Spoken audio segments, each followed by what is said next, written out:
Okay, we start.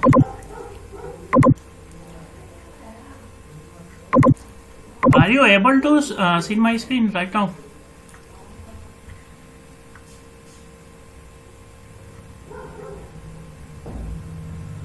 Okay.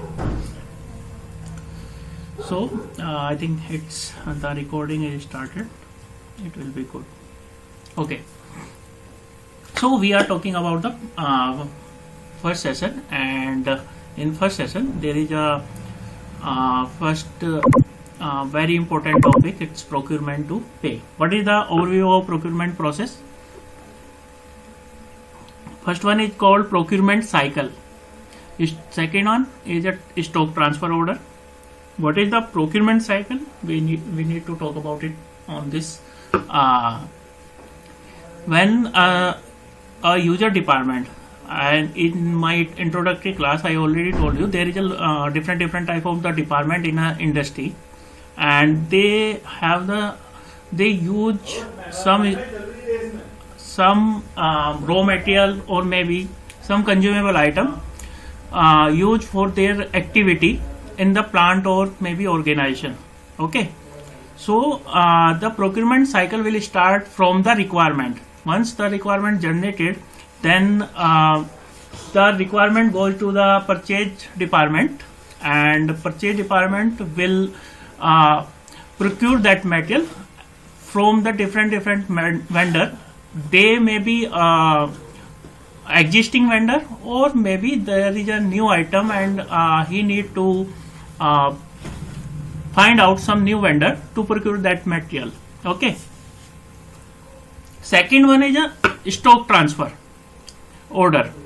The stock transfer order is the thing when some stock required by the ancillary company, or maybe there different plant which is operational in a different location. Maybe there is a plant in Mumbai location and there is a plant in a Delhi location. So if the Mumbai plant requires some material from the Delhi location plant, then they will raise the stock transfer order, and the source plant will provide that material to the destination plant. So it's called a stock transfer order. It can be happen within a company code, or maybe it can be happen with intercompany code or intra-company code process. Third one is a subcontracting. When a plant manufacturing something, and if they don't have a space, or maybe they don't have a resource to manufacture a particular item, and they have a vendor who expertise or who doing this process on their company premises. So what the company will do, they will contract with them to manufacturing a particular product, or maybe more than one product, and they will do the agreement to them what will be the condition, and as per their service they will pay for them for the it's called a subcontracting process. How it's started, like we have a company and we manufacturing let's say chassis for, we are the company Hero MotoCorp, and we required a chassis, and some of the other vendor who have the different OEM contract, and they have the expertise in the chassis. So what we will do in the subcontracting process, we procure the raw material and bottom part which is the part of that chassis product, and we will deliver that material to the subcontracting vendor. Then they will manufacturing it, and they do the process, and they give it to backers. They will send the product our company permission. So what they do on that product, it's called a service, and we will pay him only for service, because we already provide them bottom parts and raw materials. Okay.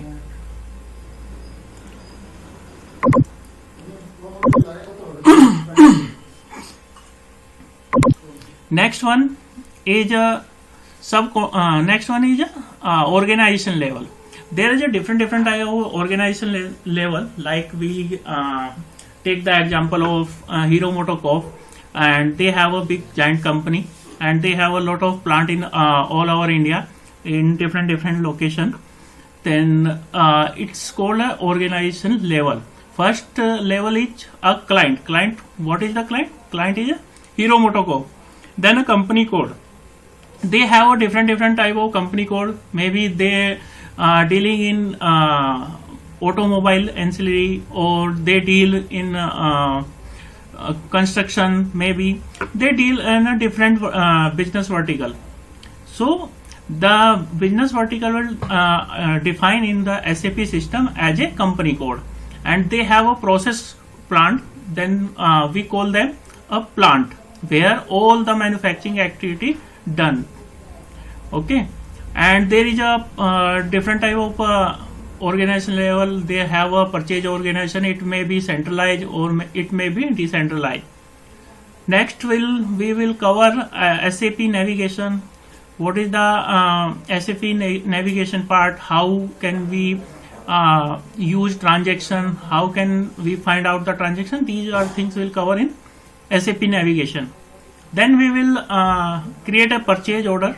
How I will teach you how we can create a purchase order in a SAP standard system.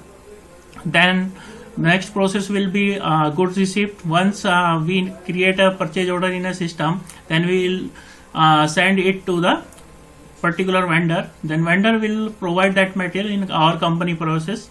Then store person will perform the goods receipt for that material.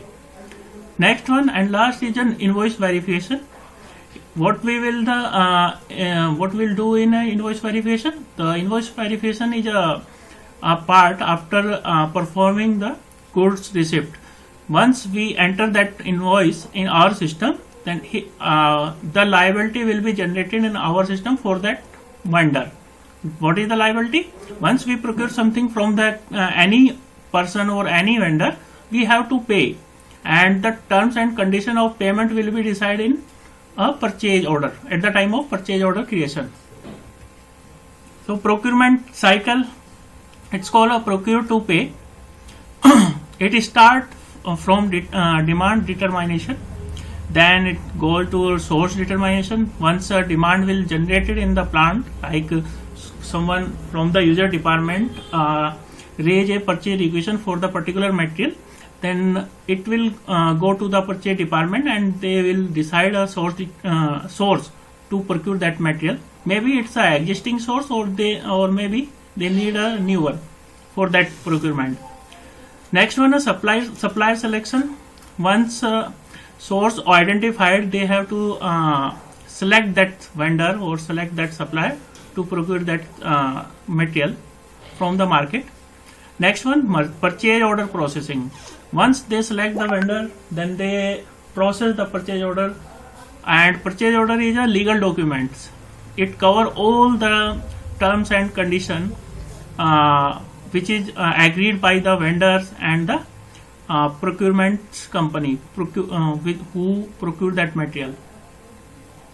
Next one, order monitoring. It will start like once we raise a purchase order to the vendor, then we have to monitor that purchase order, when the supplier will deliver that material, or maybe there is some need notification. We need to notify the vendor as per the purchase order, you have to deliver that material on particular date, maybe, or you have to deliver that material before that particular timeline. After delivering that material, the goods receipt will come in the picture. The store person verify the material count, and he will count that material and perform the goods receipt. If there is any discrepancy, then he will put it in the system. After that, invoice verification. Invoice verification will done by the account person who know very well about the all accounting terms, like what is the payment term, what is the tax code, what is the price. So he need to perform by the accounts person.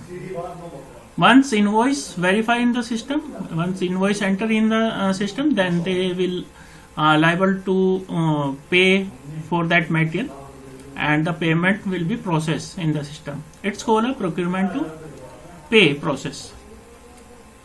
Next one, stock transfer. As I told you, it's required by it's done, it's performed within company or inter-company. Maybe there is a different plant in all over India for the company, and they have to transfer some material to the other plant in other location. So what will be the happen in this process? The issuing plant issue that material with the performing the transaction at goods issue. It's done. It will be done in a MIGO process, like how we received that material. It's called GRN. So there is an option to goods issue, and we have to raise we have to create stock transfer order in our system. Then the receiving plant receive that goods on their premises. Next one is subcontracting process. We have to create a purchase order with the reference of the subcontracting. Then we will provide that material. Once we procure that material, which is part of the final material, and we have to provide that material to the subcontractor premises. He don't need to pay for that material. We are procuring that, so we will be liable to procure for the raw material and BOP, which is part of the FG items. What is the FG item? The FG item which is process done by the subcontracting, and they deliver that material. Once it's done from their side, they will deliver that material to our company premises. So there is a different type of the scenario. There is a warehouse, staging of component, GR for finished assembly, and labor cost consumption component. Okay, how it will work in a SAP system? Once we provide that material to the subcontracting vendor, he will perform some operation on that material. Maybe there is a operation for welding. So once someone doing a welding on any component, there is a some of the consumable will consume to perform that operation on that material. So they will charge for that cost to us. They, and also as well as they charge their service for that material. Once the material will be done, or all operation has been done by the subcontracting vendor, he will deliver that material in our company premises back, and they will raise a service charge invoice to us, and we will be liable to pay them for their service. Basically, we don't need to manufacturing anything. We just provide that material, some of the material which is including in bill of material, and the subcontracting vendor will perform their operation which is required, and we already agreed about that operations, and they will charge for their service. Next one is vendor consignment. What is the vendor consignment? It's a different scenario.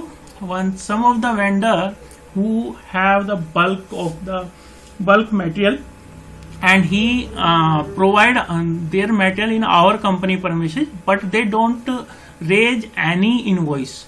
When they will raise any invoice, once we consume that material in our company premises, then we are liable to pay them.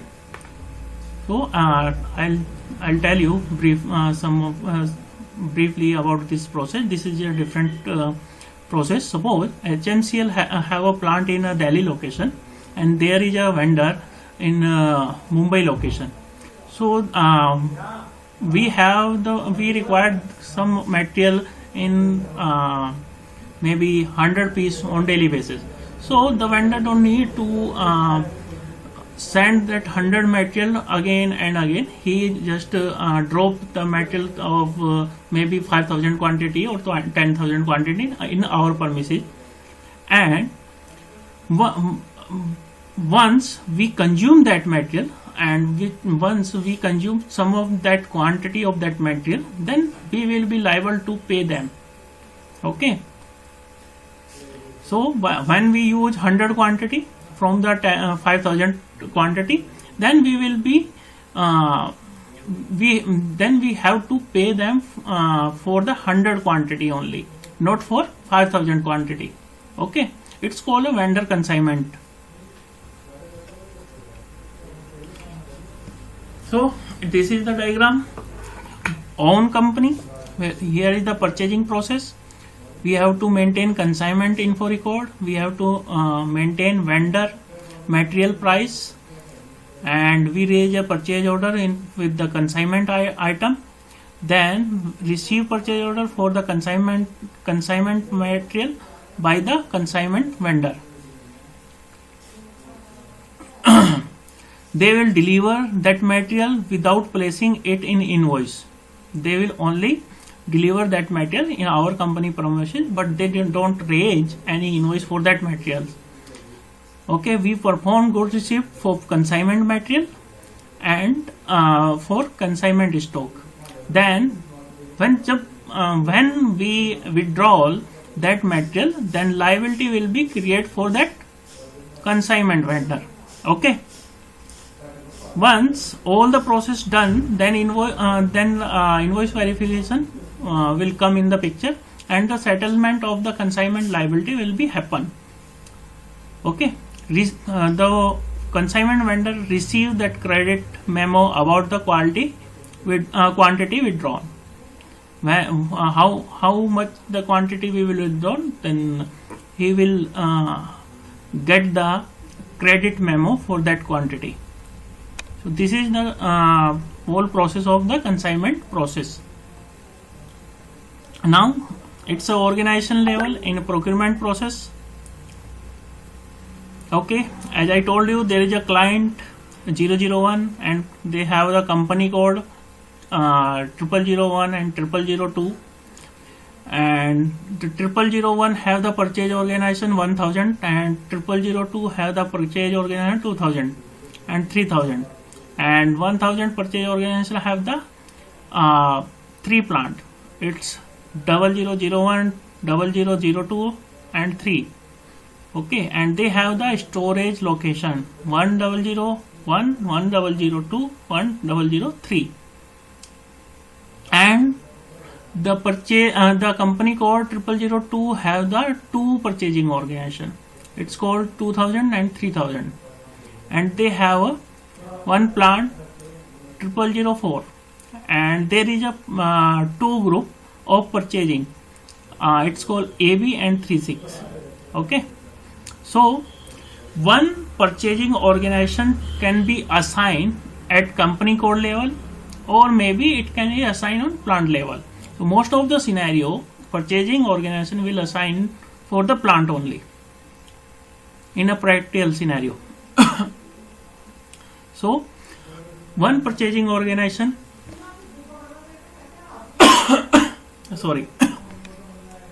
one purchasing organization have the n number of the plants. Okay, and maybe one plants have the one purchasing organization. So the scenario can be happen in the SAP standard system. So this is the brief introduction of these things. The client is a commercial organization unit within the SAP system with its own data, master record, and the set of tables. From a business perspective, the client forms a corporate group. Okay, client could be a corporate group, like Hero MotoCorp is a corporate group. So we can say in the SAP system it's client. So they have a company code. The company code is the smallest organization unit for which you can have an independent accounting department within external accounting. A company code represent an independent accounting unit, for example a company within a corporate group or client. So we can just a second, we can bifurcate separate accounting for the separate company code. Okay, so that we can get the idea which company are in profit or which company in loss or any loss maybe. So the finance team can identify these things. A plant is an organization logistic unit that structures the enterprise from the perspective of production, procurement, plant maintenance and material planning. A plant is a manufacturing facility or a branch within a company. Okay. So plant is a place where all the manufacturing process will happen and all the procurement or plant maintenance activity will performed by the employee or departments. Next one is a storage location. The storage location is an organization unit that allows the differentiate of material stocks within a plant. Inventory management on a quantity basis is carried out at storage location level in the plant, and also physical inventory is carried out at the storage location level. So once we procure something, then we have to put that material in our company permission, and for that we have a storage location. Like we have a different type of properties material, so we can place that material in different location. So we can create a number and number of storage location.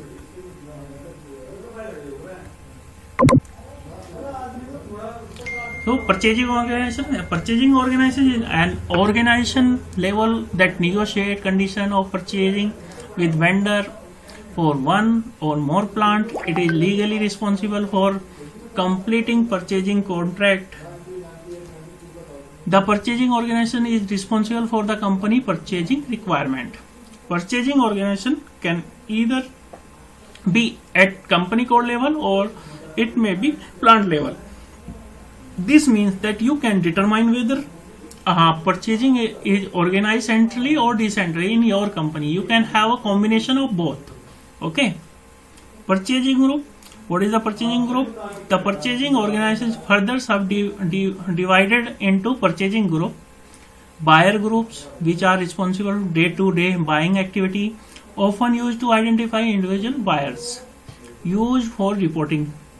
Maybe there is a lot of type of vendor are available. There is a group. We have to procure something on daily basis, so we can divide it on daily basis group. Or maybe there is a vendor where we have to deal only within 6 months or maybe in a year, so we can separate it in with the purchasing group. Okay. So type of purchasing organization, it's centralized purchasing or distributed purchasing. What is the centralized purchasing? The corporate group wide purchasing. Here the purchasing organization which are responsible for the all 4 plants for procurement activity. Okay, and 2 plants have the 2 plants are assigned with the company code 1000 and another 2 plants are assigned with the company code 2000. Okay, so purchasing organization 0001 is responsible for that all procurement activity for both of the company 1000 and 2000, and it operated centralized for the all 4 plants. Next, company specific purchasing. So here is the scenario. 2 plants have the one purchasing organization here, and another 2 plants have the purchasing organization 0002. Okay, so we can divide in 2 parts, or maybe we can extend it in the further. Okay, distributed purchasing. What is the distributed purchasing? Plant specific purchasing. One plant have only one purchase organization. Okay, so we can assess or we can separate the cost plant wise, and there is a accounting activity happen. All the accounting activity happen within the plants, within the one plant. So here is the SAP navigation. First one, SAP GUI icon, how to log into SAP, how to reset the password, standard SAP screen for all module, command bar, menu path for transaction, favorite transaction, F1, help, F4 search, or multiple SAP session. Purchase order, goods receipt, these two are the process, and invoice verification.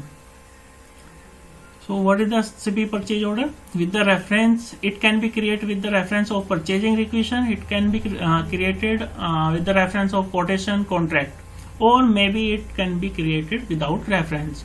You can create it directly. Okay, here is the scenario. Purchase requisition. Once user department raise any purchase requisition, then purchase department will ask for the request for quotation to the different vendor. Then they can create a reference PO, and if they have a long-term agreement, then they can create outline agreement as well as in the system, and they can also create a purchase order with the reference of the outline agreement. Here can be a vendor, one-time vendor. There is a vendor where we only deal only one time, so we call it a one-time vendor. There is a purchasing info record. What is the purchasing info record? Purchasing info record is a document where the all condition and price is available for the reference of purchase order. So we don't need to add price every time when we create a purchase order. The pricing condition, there is a pricing condition in the SAP standard system, like it's including all the tax detail and the others condition like freight, or maybe there is a discount. So these are the condition are recorded in the pricing condition. This is the purchase order format. The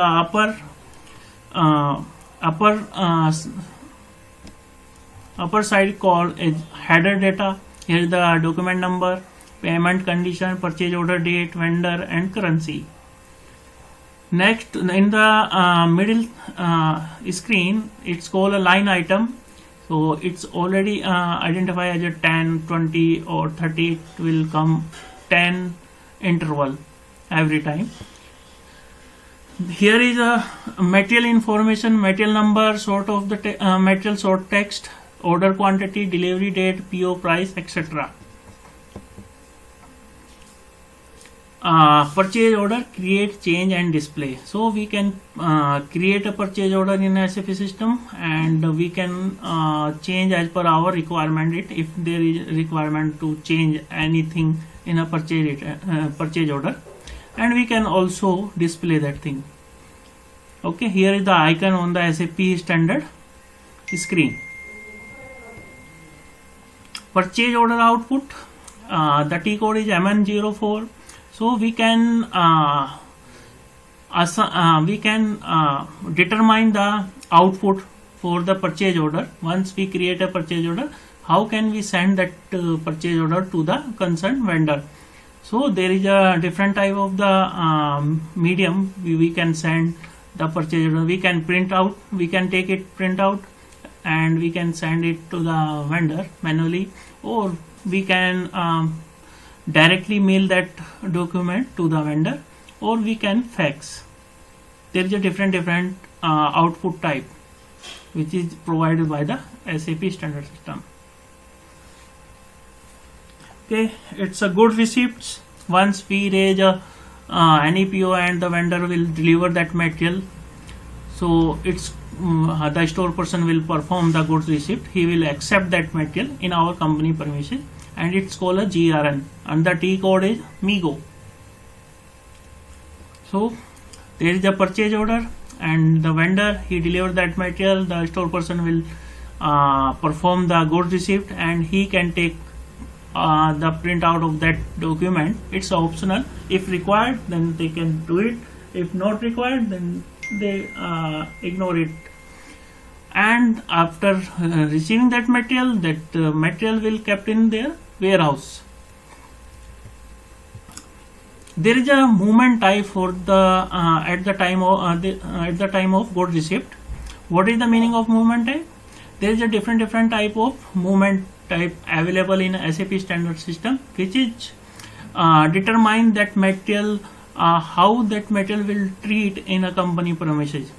If it's a very broad topic, we will learn this thing in further classes. Okay, so here is some one of the by default movement type. It's called 101. When once we perform the goods receipt to the warehouse, the 101 movement type will be by default in the GRN screen. If the material is not fulfill our requirement and there is a issue with the quality issue with the material, or maybe it's damaged, so we can return it back to the vendor with the movement type of 122. So the movement type will decide how the transaction and perform, and how it will go or out. It will decide as per the movement type. So it's directly connected to the finance term. So it will tell the system the goods are received, or it goes out of the company, or maybe it's issued to the user department. So these movement type will determine these movement of the material. Last one is invoice verification, and the T code is Miro, and we call it in system IV. So this is the information of in an invoice. There is a purchase order number, invoice term, material code, quantity, unit of measure, and payment conditions, vendor data, document date, amount per item, tax amount, invoice amount, and tax rate, bank information. All these things, if you see, if you ever purchase any mobile from any vendor, or maybe from the online portal, then they will raise an invoice to you, and there is these information are kept in that invoice. It's a legal requirement. So in SAP standard, we do invoice receipt as I told you. The finance guy will do perform these things, but as a material management guy, you have to know about these things. In the purchase in the invoice receipt, the purchase order number should be put in the reference, and it will be performed with the delivery note number, which is we can call invoice number, and bill of landing number. So we can put these things in at the time of invoice receipt or invoice verification. Okay, so this is a theoretical class for today. We will do a practical session by tomorrow. If you guys have any issue related to this session, we can talk about it. Okay.